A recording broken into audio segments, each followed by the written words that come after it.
everybody, Scrap and Salvage here, back with you with a spooktacular Halloween assortment of vintage goodies. Let's show you what we have.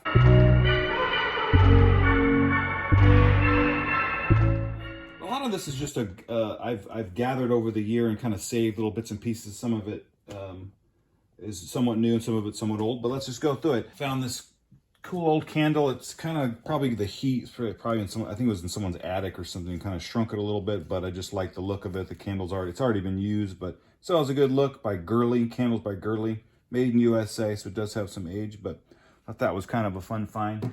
This looks like just a creative craft project, but being Halloween, it's like a ceramic paintable thing. Someone did it, but bring a few bucks. Thought that was kind of neat.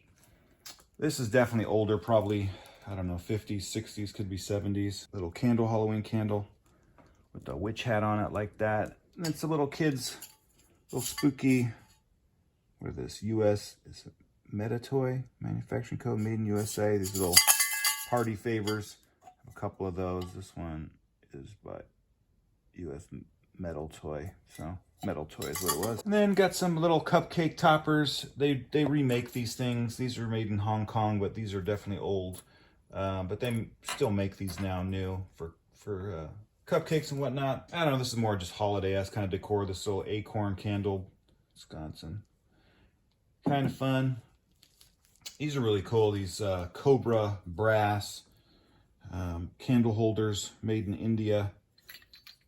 Just found this a little while back and I thought it'd be a cool little decor piece for Halloween. Found the styrofoam kid's helmet, probably from the 60s. Probably missing a few decals and whatnot. I thought maybe if some kid wanted to be an astronaut, they could paint it up or just clean it up. Something to add to the swap. A couple Halloween masks. This is a gypsy little mask, missing obviously the box and the outfit. One of our subscribers commented that they actually had this when they were a kid. This one's really cool. It's got the monster with the box with the Halloween costumes with glow mask. I didn't know it was a glow mask. Probably from 60s. It's always cool when you find the box complete, but really cool. This little rubber band thing that holds on the head broke. I showcased it in another video, but since Halloween, I'll do it again. Frankenstein monster, really cool graphics on that. So fun find, just more of a display piece.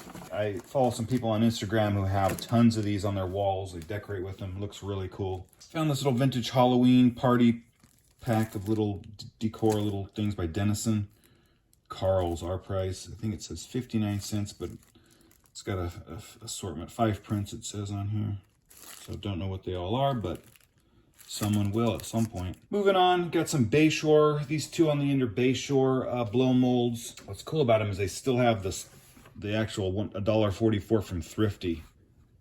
I know this Empire is from 69, so I'm guessing probably from, anywhere from 68 to 75, but kind of cool to find the sticker still on them. Barely used, probably didn't even put them out more than once, and that was cool. And then this Empire one. Empire is an old plastics company.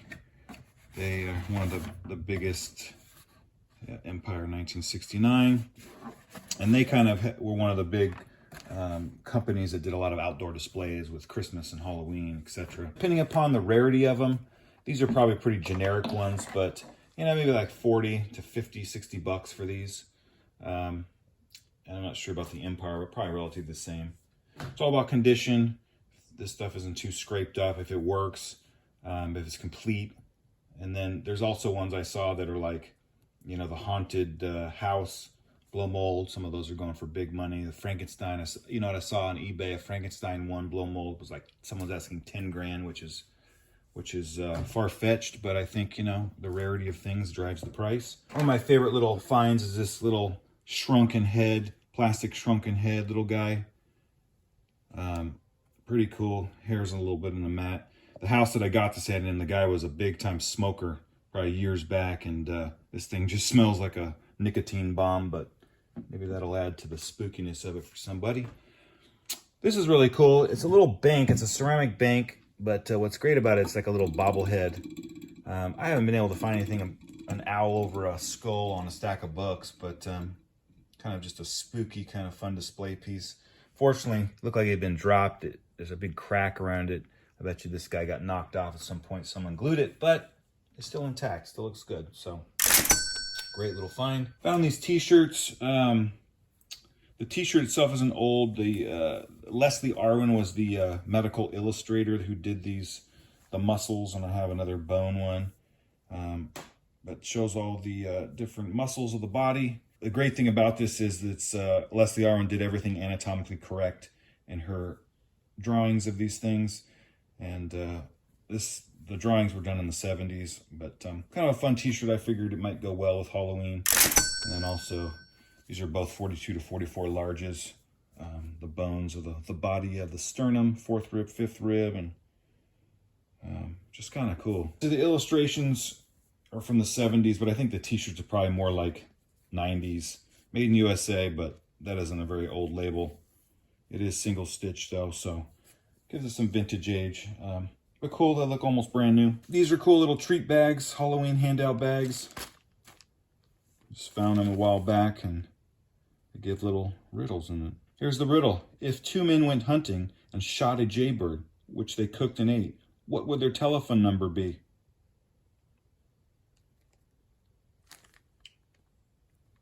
I don't know where the answer is. That's the question. I don't know. The answer must be inside or.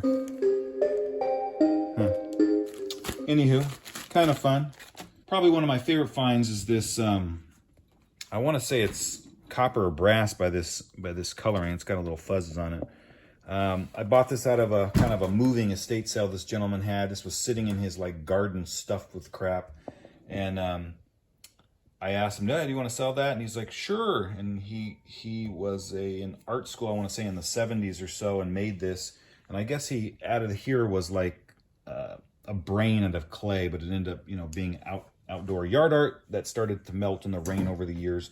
I just love the patina on it, even though it's got some rust. It just really adds to this spooky kind of look to it. But what a great piece. I mean, it's heavy. I mean, if the scrap value, which I would never do, is worth some bucks on that. But cool find. The guy also told me that he worked for Disney for a while, so the guy knew what he was doing. But just a cool, one-of-a-kind piece.